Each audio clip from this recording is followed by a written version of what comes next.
Please. Okay.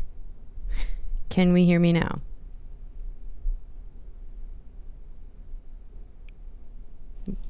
Yep. Okay, we have audio now. Hello and welcome to another Driven Catalyst live stream. I hope you are just joining us because we started out with some technical difficulties, and frankly, that has been the name of the game all day. I did hop on earlier live for the Taylor Swift announcement, and I read the letter and received that news as a Swiftie live on air, only to discover later there was no audio. So I have surrendered to the day, and we are going to have a y2k party on live today. We're going to talk about the new Miley Cyrus album, but not as in depth as I usually would. I'm going to talk about the Taylor Swift announcement because hello, that's history in the making, baby. And then I'm also just going to kind of probably talk about Miley Cyrus's discography and Taylor Swift's discography at large, just because it's fun. I feel like kind of that era of music is really like popping off right now. I feel like the Jonas Brothers are up to like something. Justin Bieber has been in the headlines. I'm not going to talk about that, but I was a believer back in the day, big time.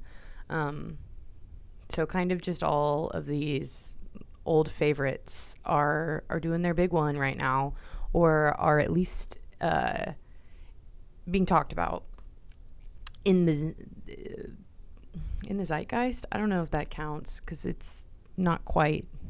I feel like from my understanding, if you are talking about like the cultural zeitgeist, that's not necessarily. Anywho, let's talk about it. So if you haven't already heard, this morning Taylor Swift hopped online, posted a picture on Instagram of her with all of her albums, and the caption, "You belong with me," with the album emojis for Debut, Fearless, Speak Now, Red, 1989, and Reputation, with the very, very concise caption, "Letter on my site," smiley face. So if you are like in the community, if you follow updates, if you love Taylor Swift, the way so many people do, the way I do, I basically could guess that she had likely brokered a deal to buy back her masters, and that is exactly the case. There is a big long letter that is very sweet on the Taylor Swift website. Some highlights. This is right from the middle. "All of the music I've ever made now belongs to me. All my music videos, all the concert films, the album art and photography, the unreleased songs, the memories, the magic, the madness, every single era, my entire life's work." Which is so cool. And then I think other highlights that I feel like I want to hit on as just a fan myself. I know. What about Rep TV? Full transparency, I haven't even re-recorded a quarter of it. So that's kind of, that was a tough one to swallow for me personally. But she has a lot of cool insight into how she feels about re-recording Reputation. That was like kind of fun to learn. And then apparently Debut, Taylor's version, is fully re-recorded. And there are plans to release both of those still, it seems like. She plays coy. She's like, "If anyone's interested," girl, of course we're interested. We're practically throwing our money at you already. But so that's super duper cool.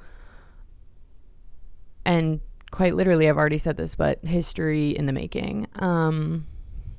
For those who haven't been following this has been like kind of created pretty industry-wide discourse about artist ownership and rights. So this being a big win, that is hopefully a win heard around the world, and sets new precedents for ownership and artist rights. It already has, from the sounds of it.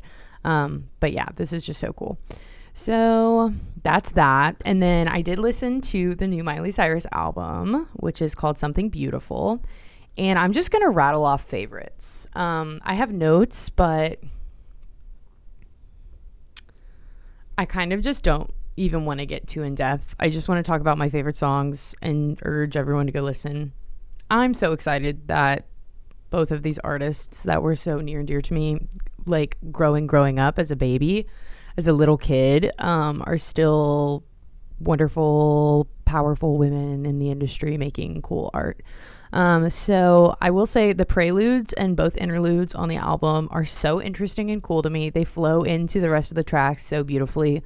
If you're not someone who sits down and listens to albums all the way through in order, do it with this one.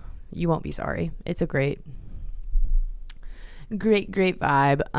My saves that I loved were Walk of Fame, Every Girl You've Ever Loved, and Reborn, I think, too. I don't have it marked. And then More to Lose was one I saved almost immediately. I think probably More to Lose is my favorite from the album. I really liked Walk of Fame, too. That one ran a little long, in my opinion. But I already, while listening to it, was thinking about kind of the performance opportunities because it's so long, and immediately talked myself out of thinking it was too long. So one thing I do want to talk about, though, I feel like I'm being very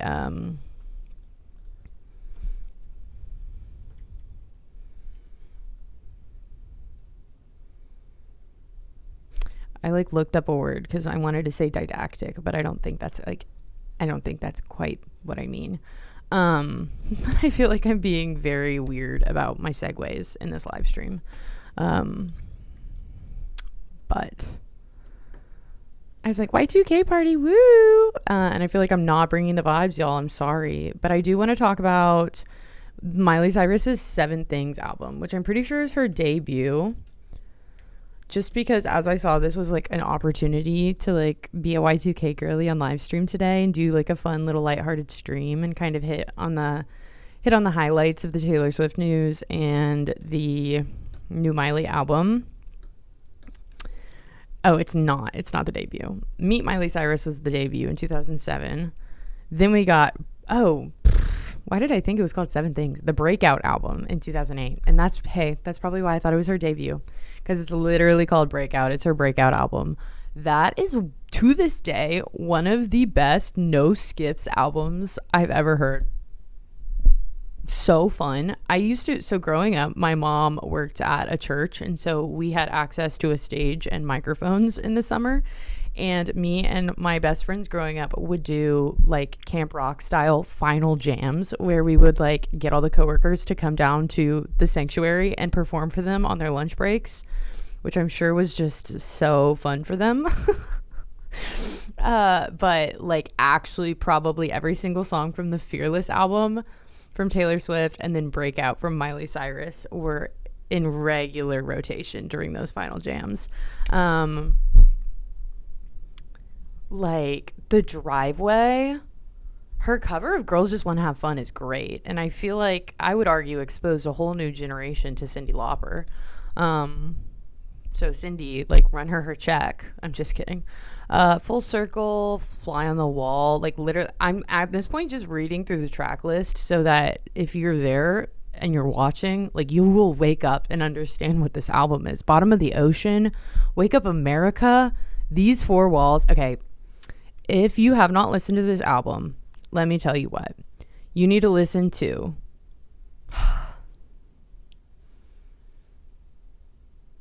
These Four Walls for sure. Breakout for sure. Hello title track. Simple Song is great, but I'm not gonna like be weird about it. Like, I won't say you have to listen to that one, but it's strongly encouraged. Full Circle for sure. Did I already say that? 7 Things is like, I almost thought it was the title track of the album for a reason, so definitely that one. Golly, just such a good album. And then I kind of fell off, and I think like that's like not even Miley Cyrus's fault. Like, it's not the work of Miley Cyrus's fault. It's the discourse that I feel like she really took the brunt. I don't want to erase anyone else's stories. I'm sure it has like actually never been easy to be a young woman in pop music or in performance, but like I feel like from what I remember coming of age, she took the brunt of social discourse. Like she was single-handedly responsible for ruining our generation, I feel like, is how people talked about her, which is so ridiculous because that just like just can't be true. So I'm just so thrilled that she's putting out such beautiful new work. She did a cover. I have no clue what the context of this was, but I saw on TikTok the other day that she was somewhere live playing and they talked her into playing The Climb. Oh my gosh, beautiful. She needs to re-record and produce and release that song as an adult because it's such a beautiful song. I feel like the way her voice has matured with age, the way it's like raspier now, the way that her speaking voice even is deeper, I absolutely adore it. I'm just so rooting for her and such a fan. And then Taylor, I really hate to do this on the day. You know what? And I won't. I was going to rank the albums, but on the day that she owns them all, that is in such poor taste, I think, and I won't be doing it. But that is, I think, a time-honored tradition in the Swiftie community is to try and put them in order of your favorites. And so I'm not going to, but instead I will go album by album and kind of shout out favorite songs. So let's talk about Debut first and foremost. Cannot believe it came out in 2006. I was 6 at the time. I'm one of those turn of the century babies. It's always easy to know how old I am. Tim McGraw, of course, is like the highlight. I feel like that's the song that really got her out there. When I saw her live, Cold As You was my surprise song, one of my surprise songs. So I feel like I've really grown to love that one. But as I was growing up with Taylor Swift, pretty much Teardrops on My Guitar and Picture to Burn were that. They were that girl. Oh, and Should Have Said No. Are you joking me? Ugh, she's so phenomenal. Okay, so those are my favorites that I'm going to shout out from Debut. Moving forward, and I'll do this for the re-records too, because there's vault tracks that have made their name in my heart. Fearless. Hey Stephen has always been my favorite from Fearless, which is pretty crazy because I feel like no one loves that one the way I do. I love Hey Stephen. And then as I like grew up, I have always loved Fearless, but I feel like Fearless, when the re-records came out, I guess before then, actually, I'm sorry. I'm like kind of talking in circles. I feel like Fearless was the song that as I like became an adult and like really started to think about love songs differently, like not just like as pop music, I just really like grew a deeper respect for Fearless as a song. I think that's a beautiful song. So Hey Stephen was always my favorite. Of course, Love Story got her moment at the final jams growing up when I would perform. And I feel like I just really love Fearless. I would say that's probably in my top 10 of like all of Taylor's music. I would say Fearless has a very special place on that list.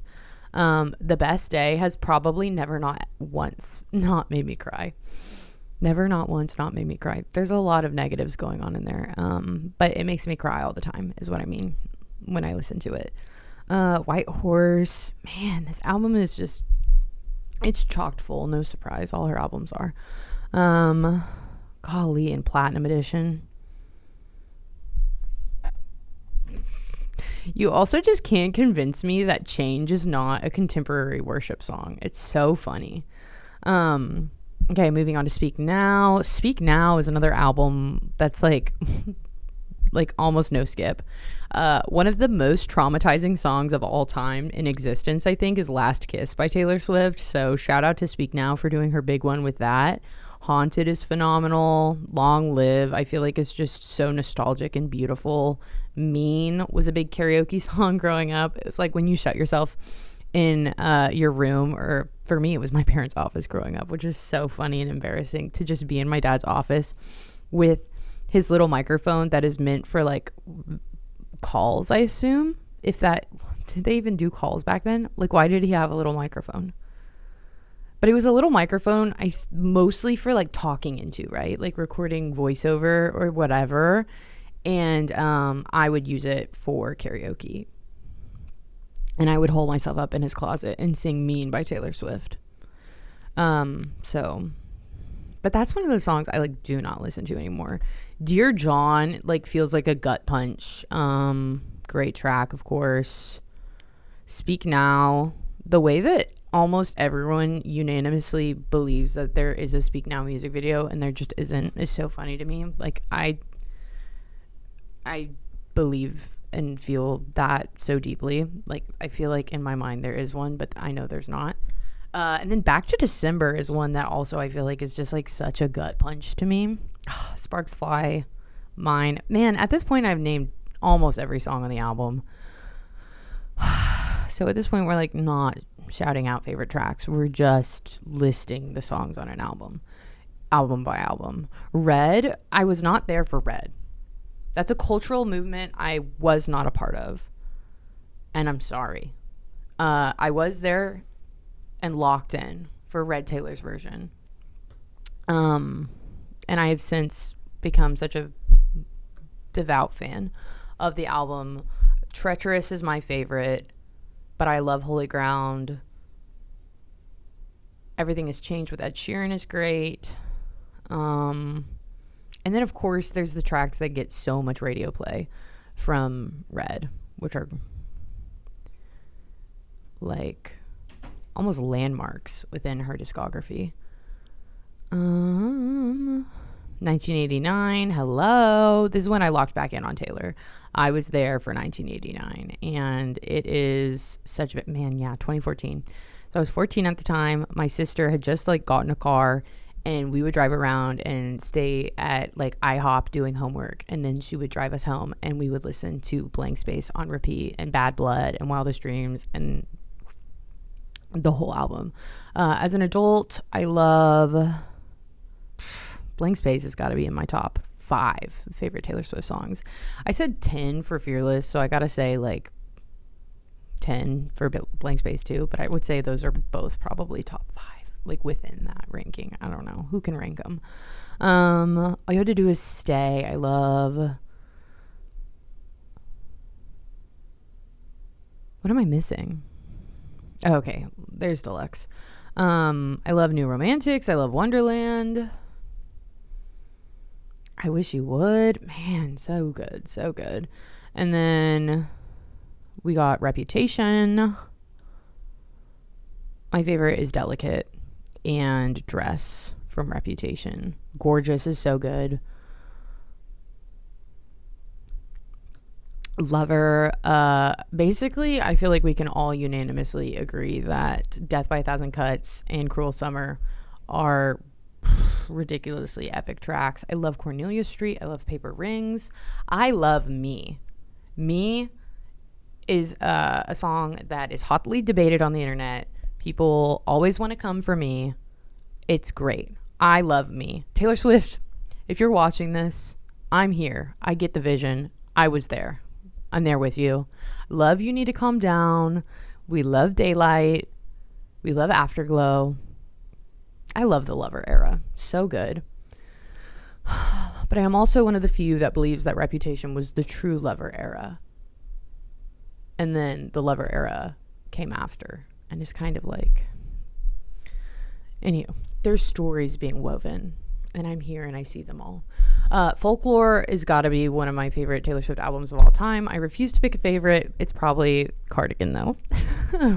I love the whole album. That's probably the first Taylor Swift album that it came out, and I actively like fell in love with the album while it was coming out. And I don't know. I was like late. I know I was a late bloomer, but I was there for the Fearless era, and I saw her as a kid at the rodeo. Like I was there, but I was not there. You know what I mean? I was never a hater. Evermore, again, perfect album. What can I say? Gold Rush, 'Tis the Damn Season, and Cowboy Like Me are probably my favorites. Whole album is great though. I love Evermore too. Like Evermore the track. Okay, and then sorry, let's hit the bonus tracks. Right Where You Left Me. Top 10 favorite songs. I love Right Where You Left Me. Okay, Fearless Taylor's version. We're running a little long, but I'm going to keep it chugging. Mr. Perfectly Fine, I think, is probably my favorite. Oh, and Today Was a Fairy Tale. They kind of slipped that onto Fearless, though, right? It was kind of released as a random single, I think. Oh, and The Other Side of the Door. So good. So those are my faves. Keeping It Moving, Red Taylor's version. I kind of love The Message in a Bottle. What is it? Like the one where it sounds like Chewbacca like is featured on the track. I really like it. I'm sorry. Of course, All Too Well 10-minute version. I actually got tricked into doing that version. I like went and did karaoke recently, and I wanted to do Taylor Swift, but I didn't want to be like, I didn't want to do a deep cut and then be boring for everyone and no one could have fun. So there were other girls at the place that were like Swifties. And so I was like, okay, like what's your favorite Taylor Swift song? And like, that's what I'll do for karaoke. Like, that's so fun. And she of course said All Too Well. And so I went up and I said, okay, I'm going to do All Too Well. There's a 10-minute version of the song. Do not put me down for that, please. And I get up there and the karaoke music starts and I see on the title screen, All Too Well, 10-minute version. And I take a deep breath. I tell the audience I have asthma, but we got to lock in. And I did it. It wasn't good, but I did it. And we had a good time. Nothing New with Phoebe Bridgers has got to be the bonus track I mentioned from that one. Midnights, let's see. Let me look at the 3 a.m. edition. I love Hits Different. Love Snow on the Beach. This is another track another album that I kind of really love every song on it, which I could say about all of them, but I feel like I fell in love with every song on Midnights as it came out, and I loved them all. With time, I've gotten a little tired of Karma and like all the songs that are played over and over and over again. But like Midnights Till Dawn, You Will Always Be Famous to me. Speak Now, Taylor's version. I love Timeless right now. I love Castles Crumbling with Hayley Williams too. Oh, what a treat it is to have a Hayley Williams feature. And then Foolish One, man, Foolish One is great. 1989 Taylor's version. I would wager to say these are my favorite from the Vault songs. Yeah, man. Is It Over Now is probably my favorite though. Okay, boom. Keeping it moving. Tortured Poets Department. Jeez. 31 songs. Okay. I like Fortnite a lot. Black Dog, Cassandra, I Look in People's Windows, The Prophecy, The Albatross, and Guilty as Sin are my favorites. Guilty as Sin is probably my favorite of all the favorites, though. I like Down Bad, too. Okay. I think that was more fun than ranking them, but it was like a lot more like, I feel like I rattled things off like an auctioneer. Can I get Fearless? Do I hear Fearless? Speak now, going once. Like, I feel like that's what I just did, and I am deeply sorry for it. I hope you are all able to have fun. But I don't know, like just a big news day. And I feel like after the Taylor Swift news, I had a really hard time locking in and writing like fun, not constructive. They're never constructive, but like detailed notes on the Miley album. So I really just kind of wanted to come on, acknowledge the fact that the artists that were doing their big one as I was a child coming of age are still thriving and doing great work. And I just wanted to celebrate that and shout it out. Specifically Miley Cyrus and Hannah Montana, and Taylor Swift, just because those were like the biggies for me as a kid. So we just had to come and hold space. We had to come and really hold space for the lyrics of Defying Gravity and let the wonderful, powerful women of the music industry defy some gravity today. Thank you for watching. I hope you have a great Friday and a safe weekend, and I will see you next week.